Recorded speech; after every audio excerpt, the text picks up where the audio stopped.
So when the family started doing DNA, um, no Native American, Native American DNA showed up. And not only that, uh, the Lumbees claimed to be Native American, and but no Native American showed up in their DNA. And my family, my grandmother, Frances Chapman Young, we have a tradition of her being a member of the Cherokee tribe in Western North Carolina, but we don't have Native American DNA either. So we found out that even though she lived in the tribe, and the Cherokees provided a school for African Americans because they were slaves of the Cherokee. However, she had never mixed with them, mixed with the Cherokees. That's why she didn't have Cherokee blood, even though she was lived and went to school among the Cherokee. Now this thing with my aunt, Aunt Mary MacArthur, is that the Lumbees are what we call Melungeons.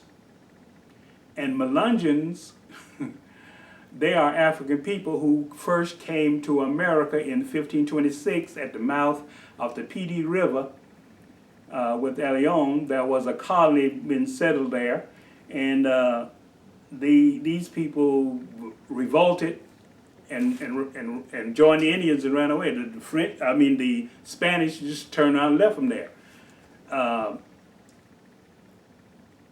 And these people came up the Pee River to North Carolina, and they was called Strange Indians. And then they went on up through Virginia, out in North Carolina, and they ran into another blended tribe called Croatan.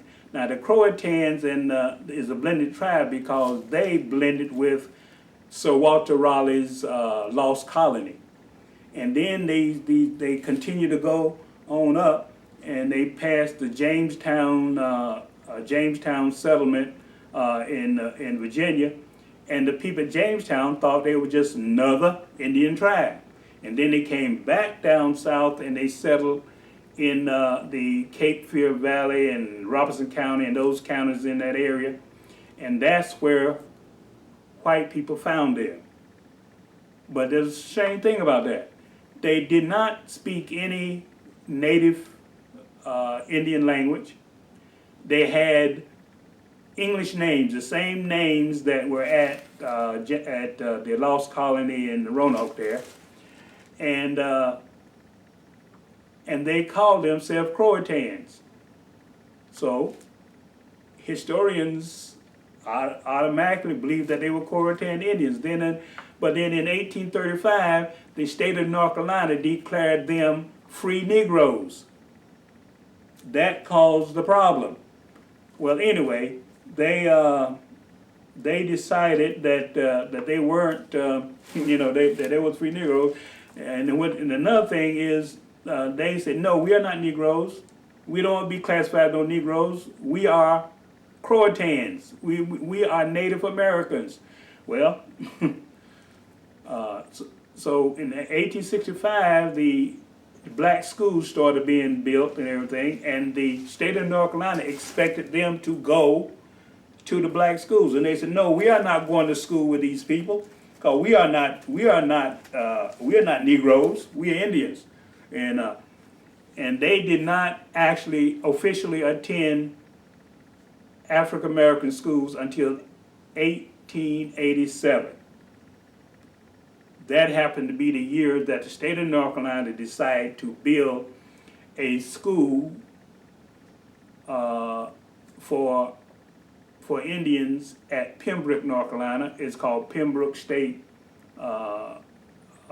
College, which is now Pembroke University in the North Carolina system. And then the same thing happened in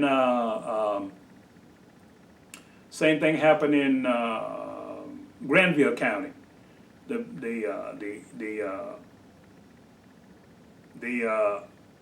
Lumbees went to the authorities there and says, "We're not going to school with these Negroes. You need to build us a separate school," and that's what they did. Now, this whole thing that I just explained to you, and also the family of Mrs. Barbara Brooks Killian, who had just left, falls into the category of Malagasco. Malagasco describes the situation that I just described with the Lumbee people, and it also described the situation with what we call the Melungeons in this country. They have a project going on now called the Melungeon Project, where they're doing DNA and everything, and also it applies to the students that were at Middletown High School. Principally, the students at Middletown High School were African Americans, Puerto Ricans, Sicilians. I think there was some Mexican Americans there. But anyway, it applies to those people. Oh yes, I did see one Indian. I mean, Indian from East India with South Asia. That type of Indian. And this Malagasco, the first time we heard this word, we heard it in that Vincent Smith narrative, and it was called "The Life and Adventure of Venture," and he would in that narrative, a young African boy was captured by slavers, and they was taken south to the Gold Coast, and they passed through a village called Malagasco, and they killed and fought and captured slaves there, and then they went on south. And when we was doing this research on this narrative, we found that Malagasco was not a name of a place, or was the name of a African tribe. Malagasco, when it is combined with Dukandara. Now Dukandara starts off in his narratives, "I was born in Dukandara." Dukandara is not a place or a tribe. Dukandara is the operating system for Malagasco. And before that, before we can get any, my assistant is taking sick here, but she's gonna be all right. She gonna come back. Go ahead and cut it.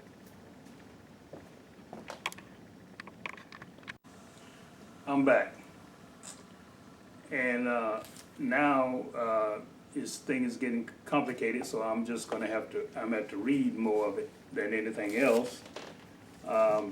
First of all, when we cracked this code, we had to learn to speak German and Dutch. We had to learn to speak Swahili and Igbo and Masi and Yoruba. And you might wonder, well, how do we do that in 2 years?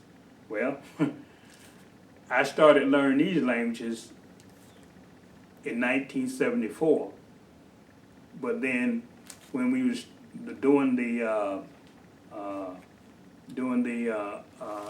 narrative code breaking, I had to teach my colleagues something about the language so they could know what we were doing or understand. And the Vincent Smith narrative was written primarily in Swahili. And now Swahili is an East African language, and it didn't exist as a language in West Africa. However, the people who wrote it saw it necessary to use the lingua franca of East Africa because it is a Bantu language infused with Arabic, and the people who wrote that narrative were Dutch colonialists who wrote the narrative. Vincent Smith was not an African. His name was actually Thomas Burckhardt, and Thomas Burckhardt was a Dutch colonialist, and his family operated the slave trade. In fact, his father was Conrad Burckhardt, who was an employee of the Dutch West India Company on the Gold Coast, and he was familiar with the slave trade from Madagascar and up the coast of East Africa, where the Arabs had created that lingua franca with the Bantu people, so they could trade. That's why it was a franca. That's why it was lingua franca, because there is no tribe in East Africa called Swahili, or people called Swahili. They are tribes where Swahili is the second language. However, now there are groups of people who speak only Swahili because they have forgotten how to speak their native language. Well, anyway, when we interpret these conditions and words in Swahili, it gives you an idea. It gives you an idea that sometimes most of the time is not like the way you think it should be, or what you taught it to be, or what your education taught it to be. For example, Christianity came out of Islam. Islam is found in Judaism. Catholic is found in the papal worship of Antichrist.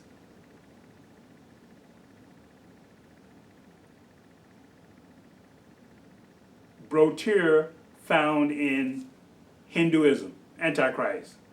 Now, that, when you put it in Swahili, and it doesn't make sense, and it doesn't make sense when you translate it into English. However, that is because most of us do not know what religion is, and we had to reconstruct the definition of religion. For example, religion facilitates a political, social, and cultural reality. Religion aspires no higher than the will of man. Religion is an excuse never the reason. Religion is not about God and salvation. Religion is exclusive. Faith is inclusive. That is the definition of religion. And it's an exact definition of religion. Religion is not faith. Religion is not faith.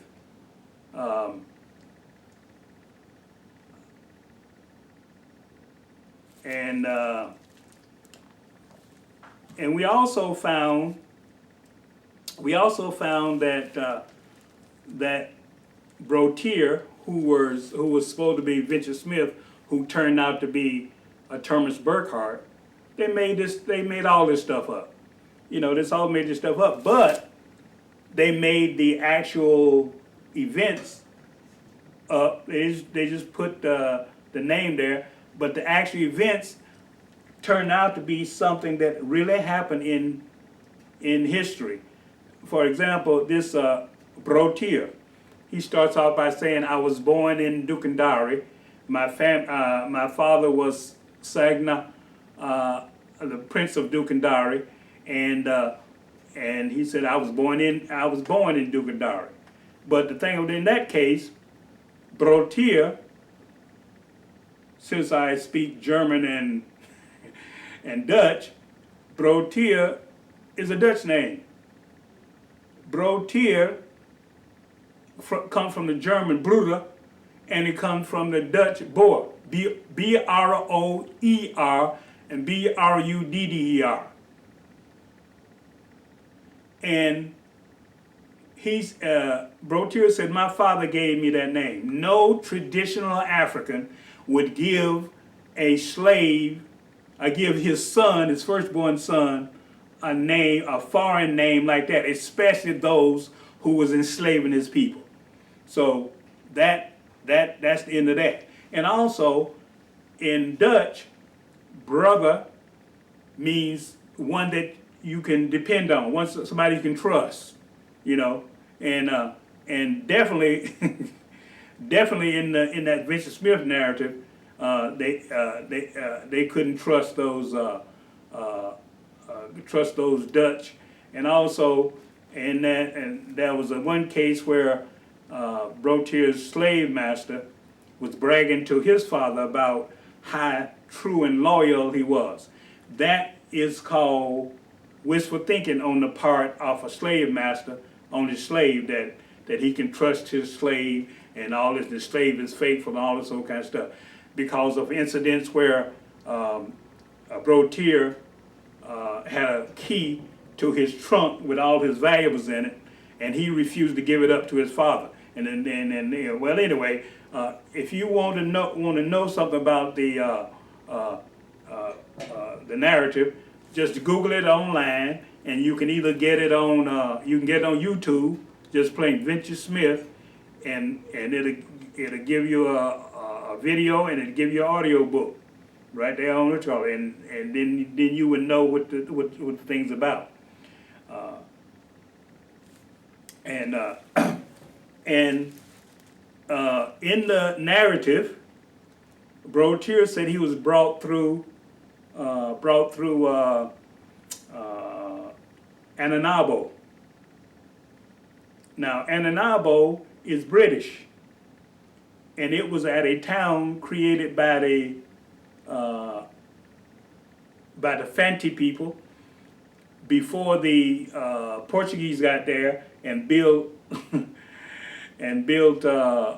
Elmina Castle up there where the Dutch controlled. These are what you call slave factories, where you bring slaves down there, and that's a staging area before you put them on the ship and bring them to America. But this guy, for some reason, said that it was called, in Africa, it was called Ananabo. Why? Because the British and the Dutch were rivals, and what had happened is that the British had taken a ship from the Dutch, that was called Berg. No, wait a minute. Zurg, Z-U-R-G, Z-U-R-G. Now, Z-U-R-G, the British took it and they renamed the ship Zong, Z-O-N-G, Zong. And make matters worse, they retained the Dutch crew. And the reason why the Dutch had the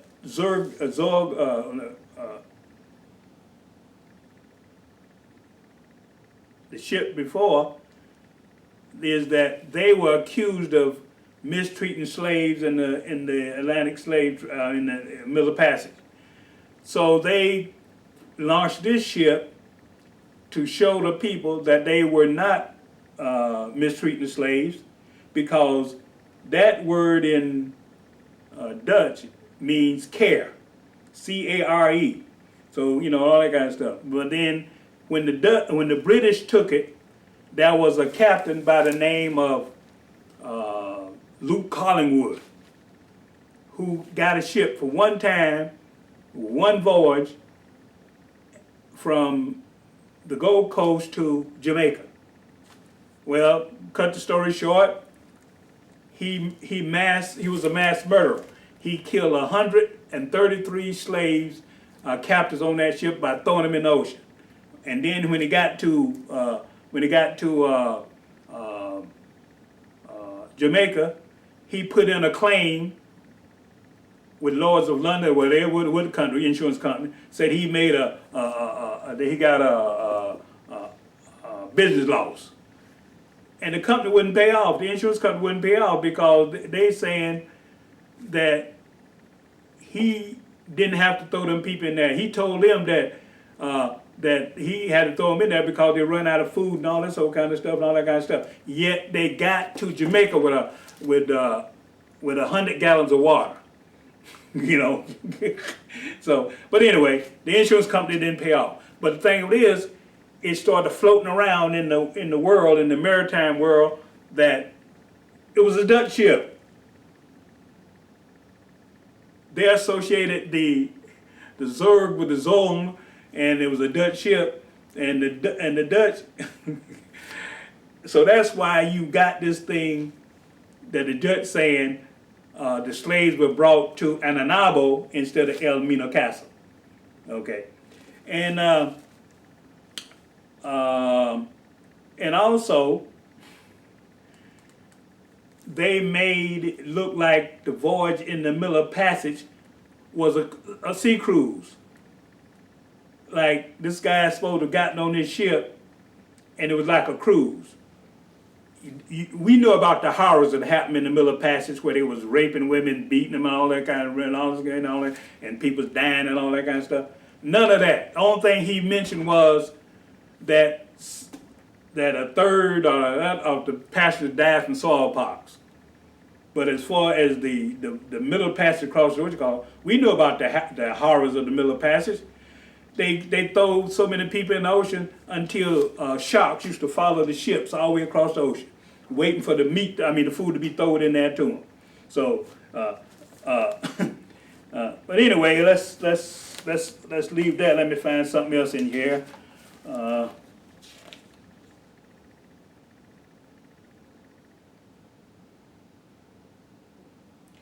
Oh yes, African and African American communities and society is governed by honor and responsibility. Just like the school here that we was talking about. It was in this black community. It was founded in 1898. In fact, the community here was before the church. The church was across the railroad track down there, and they moved up here. But when they built the community, and then they built the church, they built a school first, then they built the church, and they operated the church, they built a church.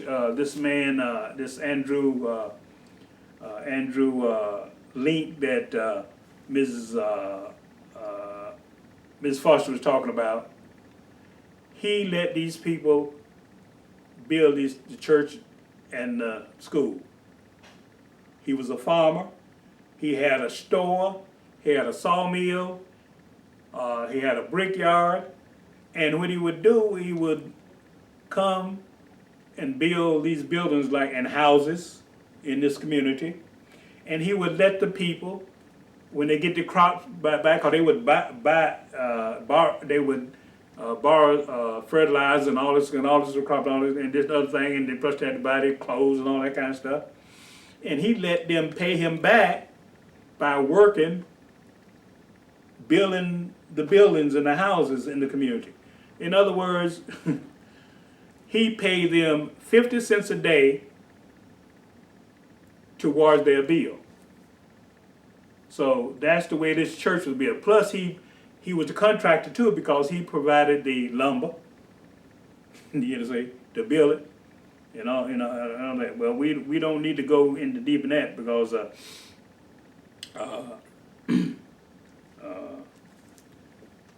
but anyway, all black communities are governed by honor and responsibility.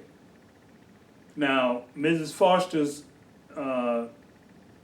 daughter wasn't able to be here today because she is out campaigning. She is running for the school board.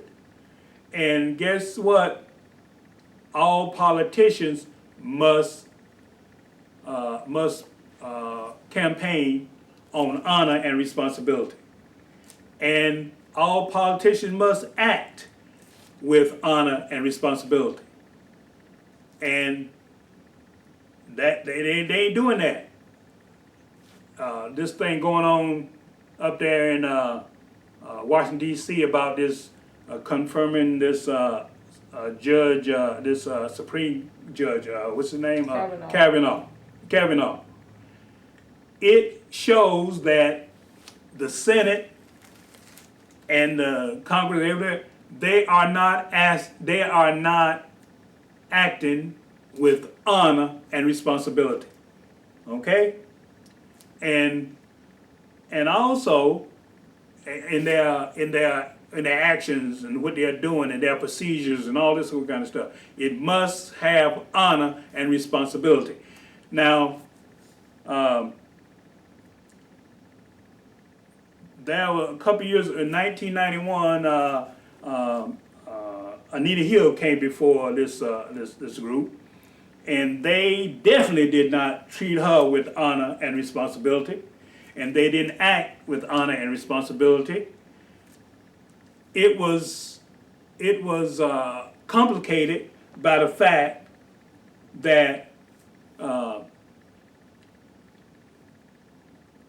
listen closely now.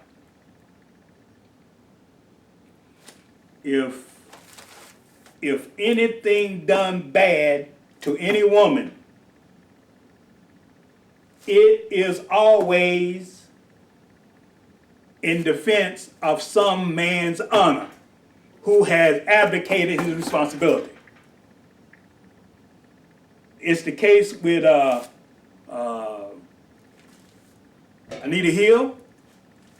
It was the case with Serena Williams in that tennis match. All that came about is because, and this ruling and all this stuff came about is because some man wanted to defend his honor because he abdicated his responsibility. And you can go on and on. Like a lot of those lynchings that happened in the night when they had 100-some lynching. In fact, they got a lynching museum now in Montgomery, Alabama. Now, most of these lynchings took place because some white man's honor was hurt or attacked or something like that, you know, every one of them. And the sad thing about these lynchings, it always had something. Most of them had something to do with a woman involved. You know, the black man, in most cases, didn't do anything, yet that white man's honor was attacked because some perceived notion that this black man did something to his woman or a woman. You know, that is what the Venture Smith narratives taught us. That, and I remember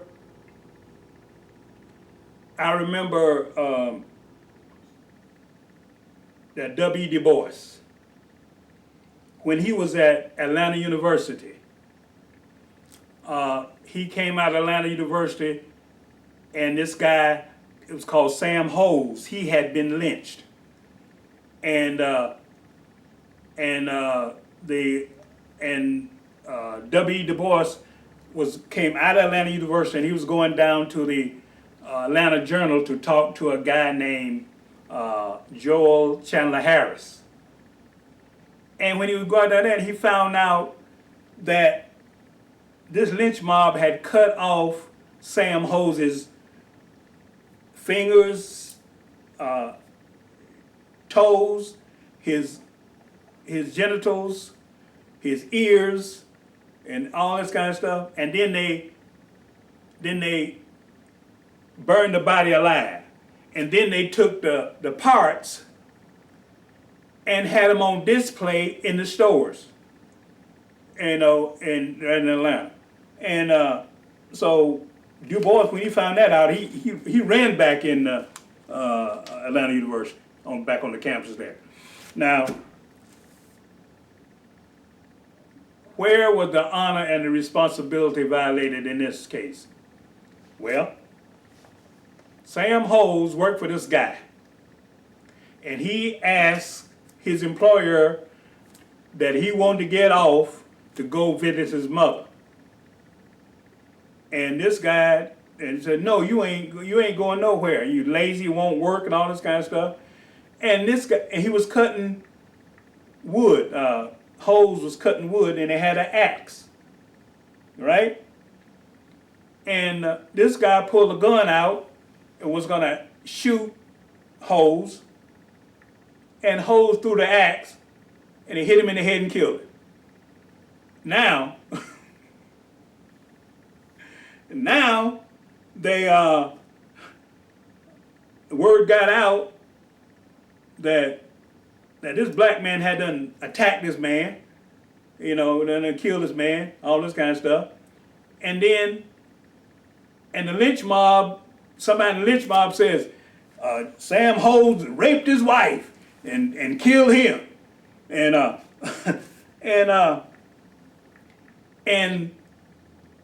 there was a lynch mob. Started out with 3 people and grew to 2,000. And they looking for this guy. And they finally got him anyway, they called him in a former governor of maybe a governor, tried to talk him out of it and all this kind of stuff, but then they went on and lynched him anyway. But here is the same scenario where the honor of a white man had to be protected because somebody abdicated their responsibility. That is the history of black people in the United States. Now, there was another lynching. This lynching was Leo Frank. Leo Frank was a Jew from New York who operated a pencil factory in Atlanta.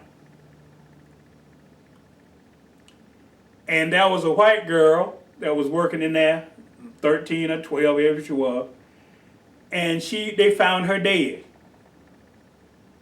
And they arrested him for it. And the first thing he said, the Negro done it. because that guy was a janitor there, you know. But anyway, they went to court. They went to court. And they went to court, and he was convicted of killing the girl. This Leo Frank, this Jew. They put him in jail.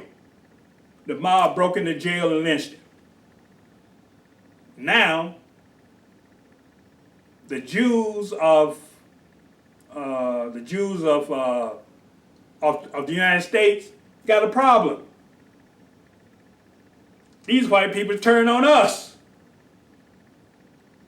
Have you noticed? They was white too, but they turned on us.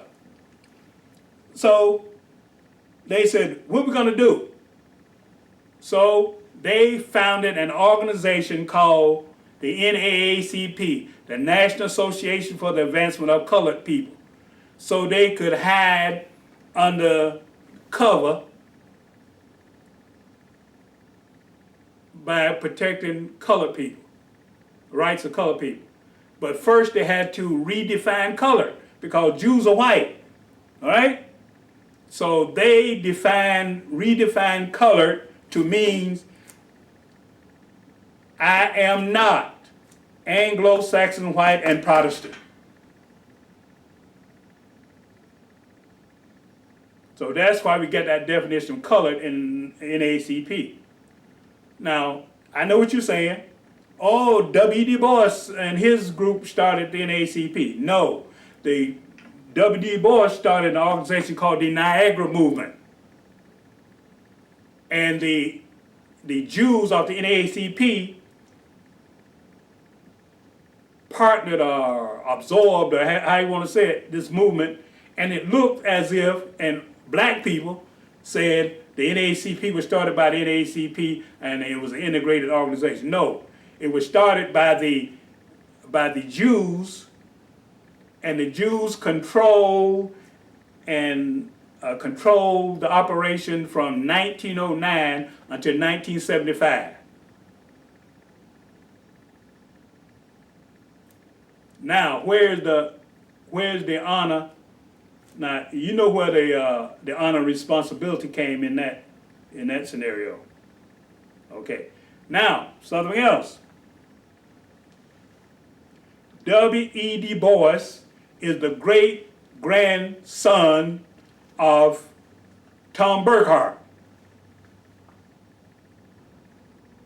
That family has always had a problem with mixed race, racism in America, and this and all this kind of stuff, and all this blah, blah, blah, and all this kind of stuff.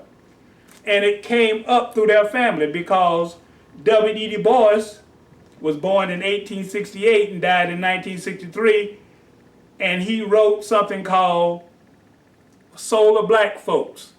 He wrote something about double consciousness, which means that his family has been having he just continued the problems that his family is having and African Americans have in America, the so-called color line, because he said the problem of the 20th century is going to be the color line. But what he didn't know is that it is also the problem of the 21st century, and the way it looks, it's going to be a problem of the 22nd century, because this thing about color and colorism is ingrained in our history. Now,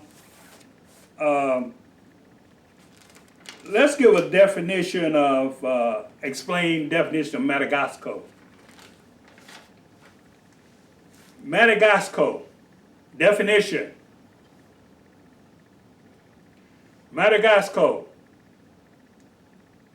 is attributing cultural, social, political significance to purely a biological function. What is the biological function? One, birth. That is why Donald Trump is a birther.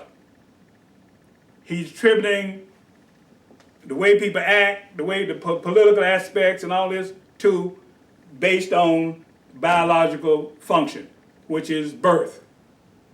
The next one is co-equality.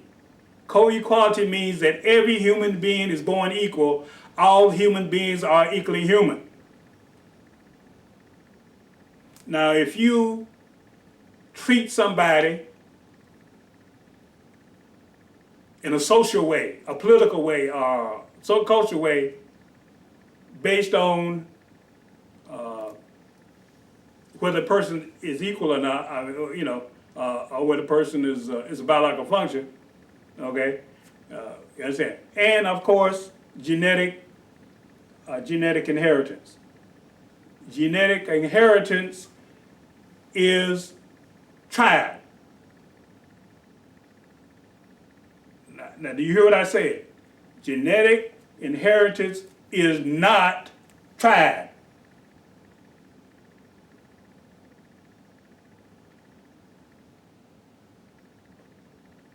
If that went by you, I'm going to tell you something that comes from the scripture. We have been told that God divided us in male and female, family, clan, tribe, and nation, so that we can get to know each other and recognize each other. There was an African Christian named Saint Augustine. I'm not talking about that HBCU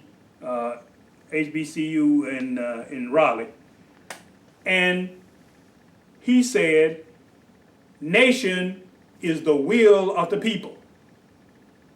By the will of the people, it would look like it would be a bigger tribe, but he said it's the will of the people.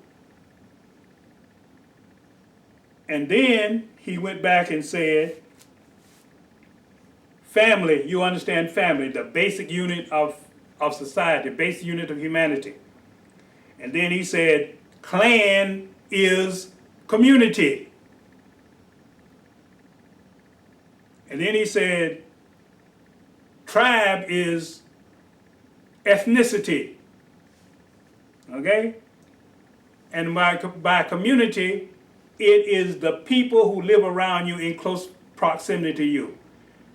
In the Bible, it says, love thy neighbor as thyself. In the Islamic tradition is, do something kind to 7 of your neighbors every day. Okay? Now, this thing about agape love and all, that we've been taught in Christianity and philo love and all this kind of, that has nothing to do with this. It talks about the nature of the relationship. There is no racism in the Word of God. The Bible doesn't talk about racism. It talks about the nature of the relationship. If you say, well, what about love? Well, like I said, it's not, we'll leave that because you ain't going to believe it no way. But people said, well, that came from the Quran. I'm not a Muslim. Them Muslims are terrorists, and they this, and Donald Trump done barred them from the country, and this kind of stuff, and all the refugees and asylum seekers and all this, and they got them at the border where he done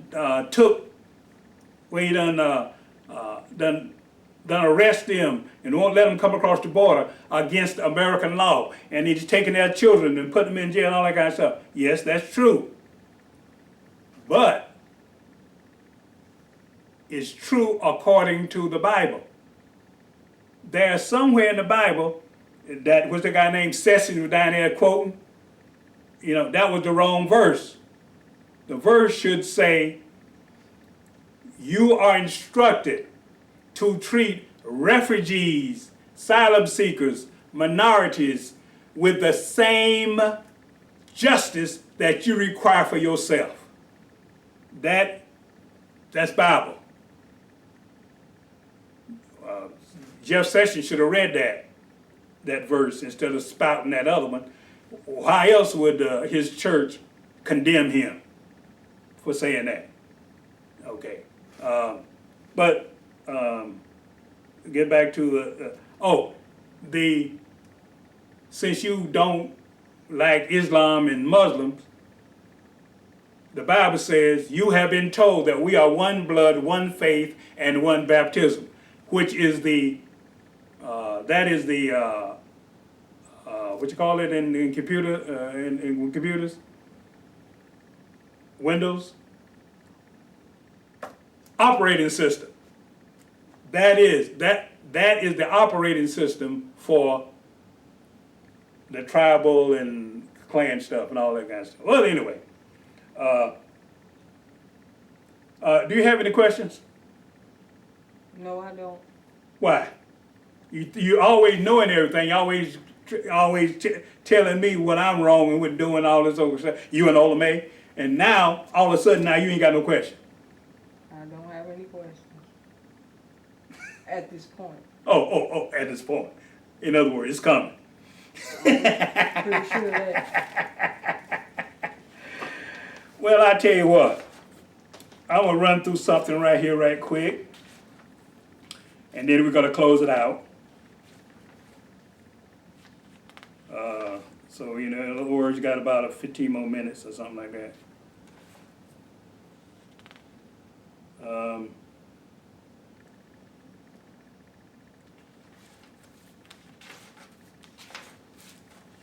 Let's see, can I get this straight here?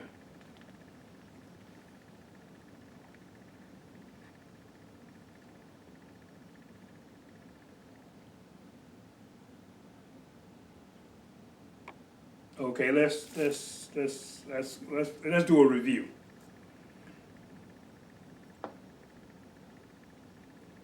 Duke and Dowry is not ethnicity, it is tribe. Okay? We have been told that God divided us into male and female families, clan, tribes, and nation so that we can get along with each other and to know each other.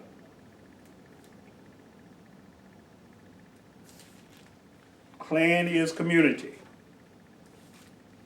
Okay?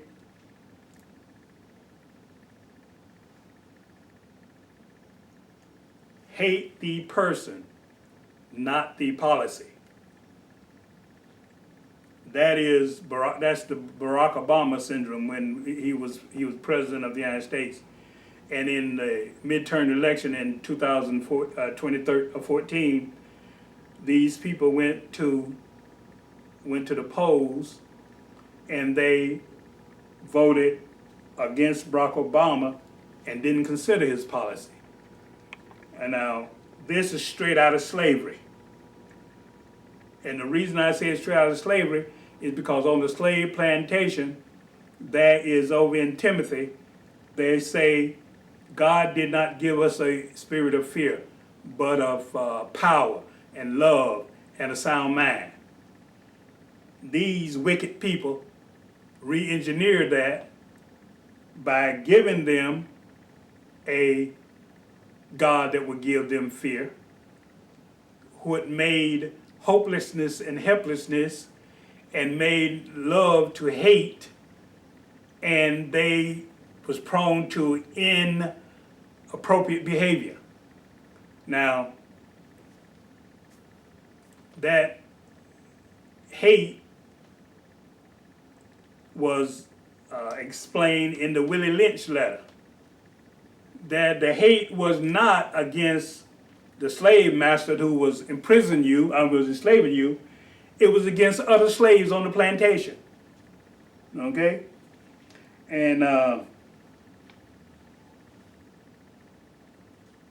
okay, I think that's not, but see, but in the midterm election, they did a lot of what you call fear mongering, and told these people that they was going to lose something if you know if them Democrats was elected, and they turned the hate against Barack Obama, and those people went in there and voted against specifically the Obamacare, okay? But these people don't realize yet what happened to them. And now they're getting ready for another election, and they still fear mongering, and they did and guess what? Them people in the end, those people gonna go in that booth and vote for the inappropriate person. Now watch it, because the Vincent Smith narrative is almost perfect as far as human nature is concerned. How does the Venture Smith narrative deal with what's going on with the Supreme Court nomination of Kavanaugh and him being accused of sexual assault, even though it was 35, 36 years ago? And we have so many men who have been accused of sexual assault in power, including the 45th President of the United States. Does the Venture Smith narrative in any way deal with that particular narrative? It describes it exactly. How so? The Vincent Smith narrative, it's African, it's Africans, and Africans, nations or tribes, do not go by rule of law. They are governed by customs and traditions, which never touch anything called law, and so in a Western society, we say that we are governed by the Constitution and the rule of law. Okay? But here's the kicker. These same people say we are governed by the Constitution and the rule of law, but we are the law. So therefore, it's all right. They don't kick against somebody violating the Constitution and the law. That's Donald Trump and his administration. They are not kicking against it. Okay? In the case of what's happened at the Supreme Court is they have, okay, let me stop here and let me keep this thought. Wait a minute. No, let me get up. I'm keeping this thought, but I had to say something else. Donald Trump came to power. He came to power by doing something that dictators and authority, you know what I'm talking about. Tyrants have done since the world began. Donald Trump came into power by injecting confusion. And fear. Oh, no, it doesn't work that way. Okay. He injected confusion. Confusion injects fear.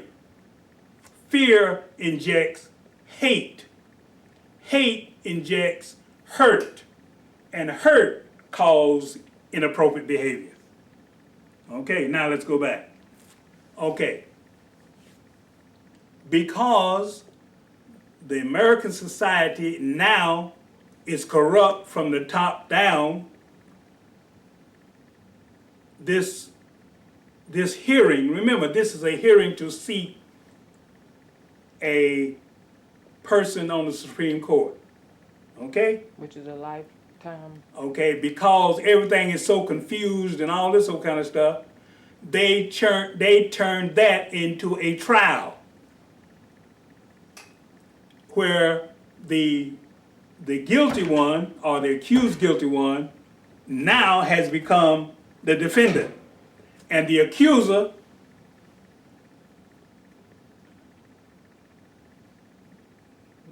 the accuser is the accuser is the prosecution. You follow my point? In other words, it turned it, made it and it ain't now is innocent until proven guilty. You are guilty until we prove you innocent. You see?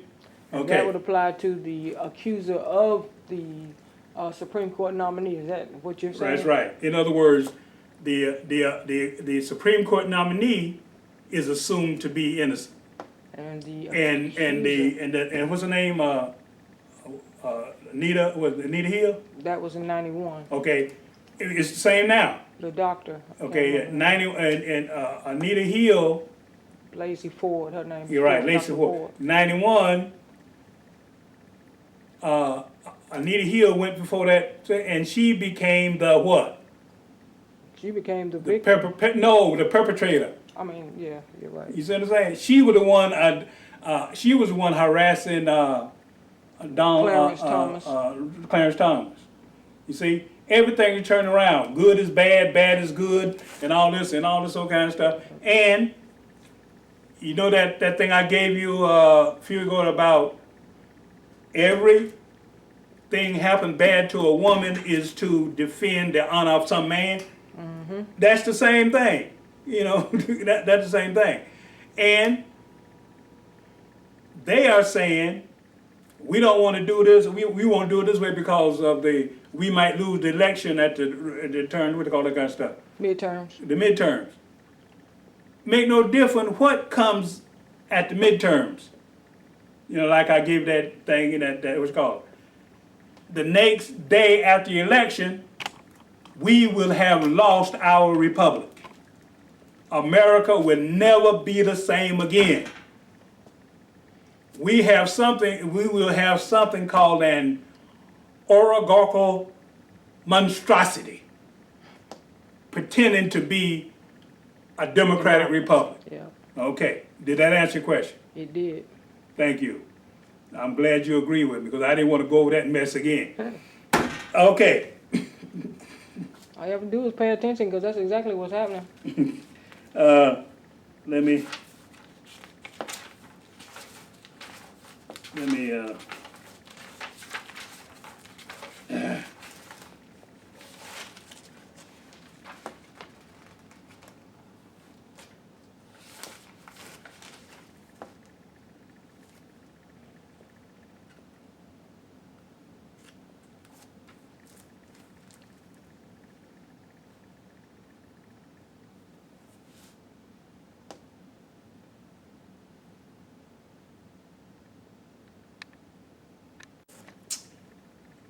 in 1863, the American Freedmen Inquiry Commission was commissioned by Abraham Lincoln, and it was implemented by E.M. Stanton, Secretary of War.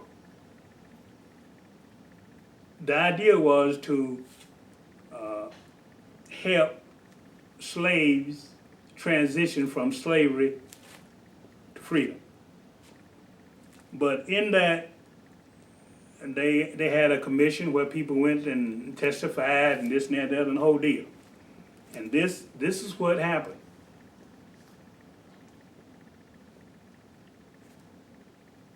You know, black people are accused of being on welfare. They want to do it lazy and won't work and this and that kind of stuff, that kind of stuff. But let me tell you what happened when they walked off the plantation. They walked off the plantation with nothing. Not even the clothes on their back in some cases. And they built their own communities. And the government pretended, because I say pretended, to offer them land. You know what they said? We don't want you to give me nothing. We want to be on land that we can buy and make it our own. That's why that 40 acre and mule thing deal down there in Savannah.